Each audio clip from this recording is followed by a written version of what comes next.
Okay, welcome to Chapter 2 of Simple Numbers Straight Talk by Greg Crabtree. I got to tell you, reading this, I realized my wife was right. I'm going to have to make a couple of different videos. There's a lot of great things in here that are hard to kind of get through quickly. Like this was maybe written to be simple by an accountant, but for a pressure washer guy, this is bigger than simple. Okay, great topics, don't get me wrong, but a little bit more takes a little more time to kind of go through it to get a good, meaningful learning from it. If you're like me, I want to learn from my company. I want to learn from my family. I want to learn from me. I want to make a difference. And to do that, I need to maybe make some different changes in my life. So one of the interesting talks is I remember hitting my first $100,000 month in sales. It was pretty exciting. It's a pretty big deal. But I also remember hitting my first $100,000 in expenses. Now that's even different. And this chapter is kind of helping us a little bit about that. So, on chapter 2 here, this is the first part of this. This one talked about profit, why 10% is the new break even. Profit is like oxygen. Your business can't hold its breath very long without it. So, the first thing we kind of go into is talking about pre-tax profit.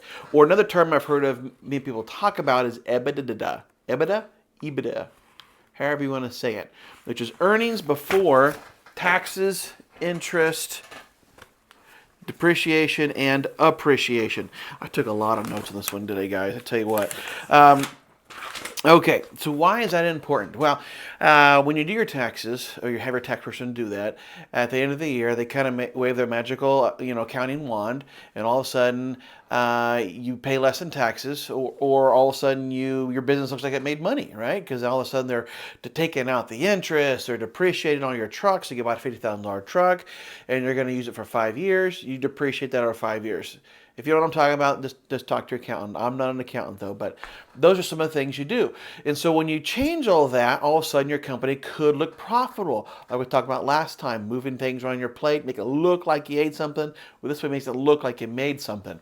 And the reason you want to know if you're profitable for all that is to see if you're actually making money, okay? So that's a big part of it here. So one of the questions I asked myself is, am I profitable before the accountant waves their magical wand, or pre-tax profit? And this chapter is going to cover a lot of those things of why it's important. It's almost as if this book was written to say, Jake, wake up from your celebration, right? and scare the snot out of me to make sure I'm able to keep my company going. So this is what you're going to learn in this chapter today. I already talked about revenues for show, and profit is for dough. Interesting. Some of us can get pretty darn egotistical when bragging about our revenue. I met someone once that was a little over $5 million a year in revenue. I was like, wow, that's amazing. But his goal for the year was to be able to pay himself $50,000 a year. What? They had $5 million a year in revenue and such a little profit, he couldn't really afford to pay himself much. This is what this chapter is kind of talking about here. So if we look at just COGS, cost of goods sold, we talked about earlier, we're able to compare these different businesses like construction to a home service business much easier. Now, one thing he does differently in COGS is he still keeps in direct labor, the labor it took to produce, to do the thing that makes us money. He just keeps it on a different line. So have kind of his main COGS, and then another line for direct labor so you can kind of compare it. But in doing so, he had a great example in the book. Let me pull it up here so you can kind of see this example of how it compared a company doing like $20 million a year to one only doing just a little under 4 million. Under 4 million is still pretty big, don't get me wrong, and they're 20 million. Now this is different. Like I know people who are in construction, and their revenue per year is phenomenal. It could be between 7 to 20 million a year. I was like, that's amazing. How do you do all that? Well, when you look at their cost of goods sold, all right, or which creates their gross profit. This is the book you can see. I don't know if you can see this or not, though. Which way do I go with it? This way. Okay. If you can see that, okay. And I apologize for making you dizzy. You better just get the book to look for yourself. This talks about first here, the very top here, comparing the two different businesses. Okay. So the one here on this side is the construction. One over here on this side is the service-based business. It'll show the difference of $20 million a year down to doing $3.75 million a year. But then it talks about materials, which is like for us in the soap and truck and washing companies, subcontractors, to get your total cost of goods sold. Materials and subcontractors. Now, the reason they want to show that in here is if you're a construction company, chances are you don't do everything in-house. Like when building a house, I got a great cousin who's a home builder, and he doesn't go out and build the house himself. That'd be pretty epic, though. That'd take forever, right? He'd be building something, it needs to be remodeled before you can sell it. So when they're building this, they have like framers, plumbers, electricians, HVAC, all these different subcontractors that come into here. Now, those subcontractors have to make a profit as well. So it's not like I can just say, just do this at my labor costs. They have to do it and make profit. So it includes the subcontractors, of course, in your cost of goods sold. But when you take out your materials and your subcontractors, then you show a gross profit. And then he shows it again as saying, okay, gross profit, now subtract out your direct labor. So in those two companies, although they're doing a huge amount of difference in revenue, in this example, they both have a gross margin of 1.85 million.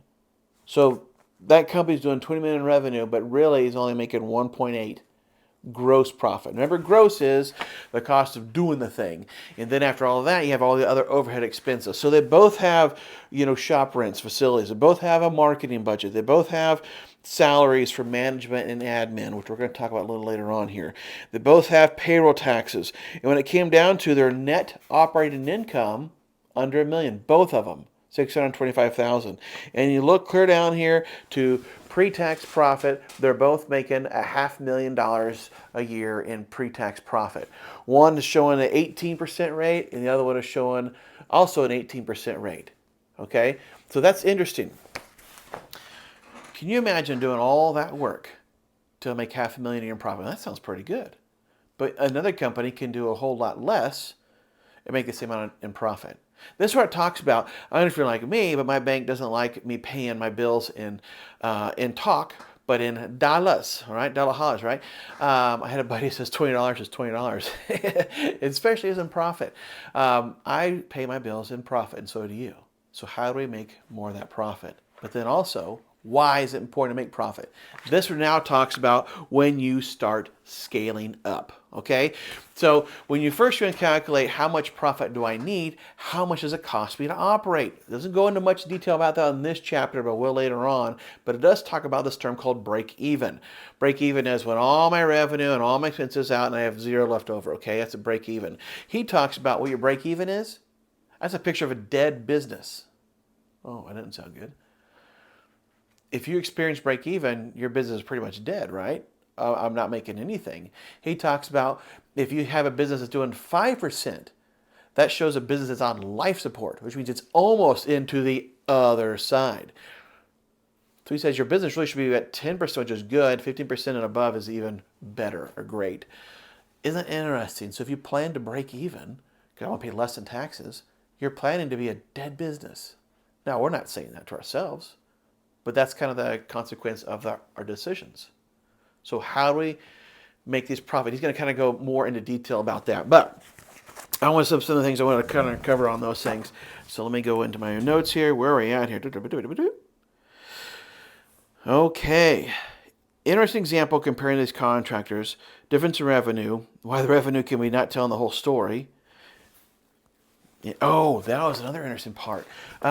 He shared an example of, and I got the moment of high revenue companies with low percentage of profit is almost kind of like just barely skipping along. So like in the example of food distribution, like right now in 2024, we just went through a few years of high increase in prices, okay, inflation. So if you're, say, a grocery store, which seems to have some of the most inflation, all my grocery bills are just getting crazy. You're probably going, holy cow, yeah, it is. I'm not here to talk about all the things that could have caused that, but as a food distributor who sells to grocery stores, okay, as a food distributor, when you start seeing all those raw costs coming in higher, you have to raise your prices than to your retailer. Now, imagine doing $40 to $50 million a year. Okay, that's a lot. But you're such a small margin where if you're late on raising your prices, you could go out of business. because you don't have a lot of capital in your account left over after all my revenue and all my expenses. This is why contracting companies are smart, saying, I'm not going to pay my subcontractors and I'm not going to pay my material distributors until I get paid, because I don't have the cash in the bank. Now, for us, I'm not bragging because we are certainly growing and learning, but we have enough in our account to pay for these things and pay for our employees as we go, and then we sometimes got to wait 30 to 45 days to get paid by our commercial customers. Residential is a little different. We get paid right away. I'll be covering more about that later on, how to manage your cash flow, not go into cash flow crunch. But these companies doing a high revenue with a low margin, low percentage of profit, they can really run the risk of going out of business pretty quickly. That was really crazy when you think about that. Okay. Okay, now here's the other part of profit. This is where it gets kind of crazy, as we think, if I make a profit, then I got to pay taxes on that. Remember, he kind of reminds us back in the earlier chapter that that's a great key performance indicator. If I'm making profit, I got to pay taxes. That means I'm doing something good. Okay, and actually, by the way, the tax code law was meant to reward people. That sounds weird, right? Not to punish. So if you're doing good and adding these things to your company or adding things to our community, you pay less in taxes. We don't think about that, do we? No, that's a whole different level there. We'll cover more about that more in detail.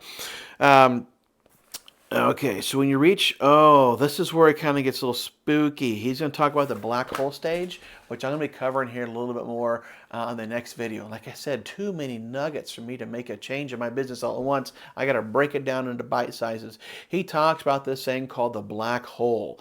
I'm like, oh yeah, I've already made it through the black hole. No, not according to this. The black hole is when you have grown to a company doing so much work, typically between 1 and 5 million, but mainly between 1 and 3.5 million. I'd say in a higher profitable business like in services, it may be between 750,000 to maybe 2 million. This is talking about when you have a lot of work and you can't do it all yourself anymore. And in doing that, you need to have people in key places. But before you can hire people into key places, you're sometimes hiring them before you have the sales or revenue or profit to be able to pay for them. So if I add a $50,000 a year HR person because I need help with, I've got close to 20 employees, which is one of the key things to talk about, is I'm hiring somebody to deal with the things that I need done, but I'm not adding extra revenue. So if I put in $50,000 in an employee, I take out $50,000 in profit. But if I don't have that profit, then I just take out $50,000, I'm operating at a loss, and I'm on soon to be in the life support, pretty soon to be in the dead. So next video, we're going to talk more about the black hole and what he recommends to get through it and survive it. And it's really kind of cool. I've got a really cool analogy for us. So I can't wait to see you guys next time.